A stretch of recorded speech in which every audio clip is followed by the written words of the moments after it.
Good evening to you. In the next couple of hours, the Africa Cup of Nations will be down to the final two. It's been such an unpredictable tournament in Ivory Coast, the hosts encapsulating that with their route to the final week. The two-time champions will be favourites against DR Congo later. Right now, Nigeria are playing South Africa.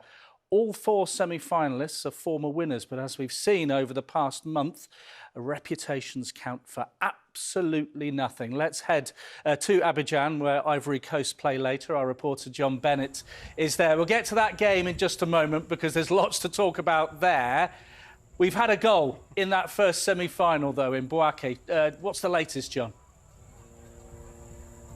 We have Nigeria 1, South Africa 0. So the Super Eagles of Nigeria will feel they are close to booking a spot at this stadium behind me, where the Africa Cup of Nations final will take place. It's been a game of few chances, to be honest. The first half was very cagey. Nigeria with a couple of half chances before their goal. Victor Osimhen, the star striker of the team, had a header which didn't hit the target. Then Brentford's Frank Onyeka, who's been sensational in midfield for Nigeria during this tournament, had an effort well over. But then Victor Osimhen won a penalty, and it was scored by William Troost Ekong, a defender who used to play in England for Watford. That's his second penalty of this tournament. He really is ice cool from the spot, the centre-back. And Nigeria will feel really confident now, Ollie, because they're a team that defends so well. They went into this game off the back of 4 clean sheets in a row. So looking for their 5th clean sheet in a row. I think they'll be very confident now that they can see this out,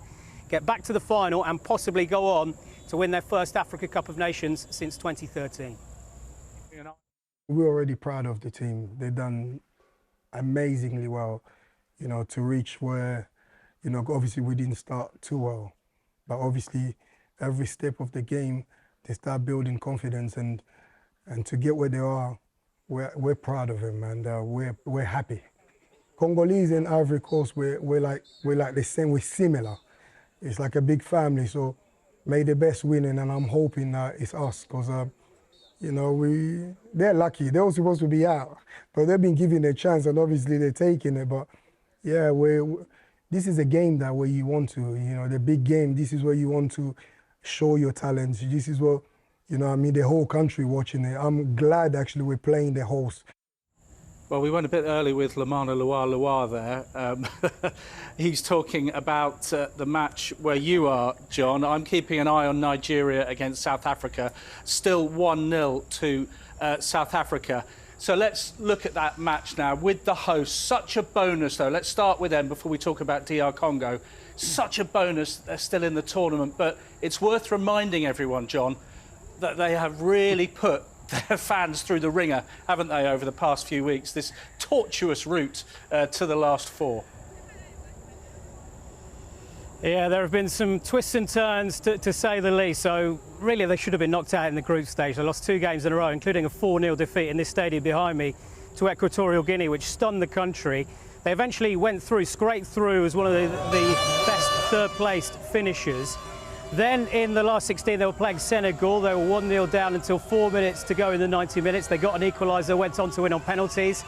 And then in the quarter-final against Mali, they were trailing until the final seconds, got an equaliser, played with 10 men for most of the game, eventually ended up winning that match.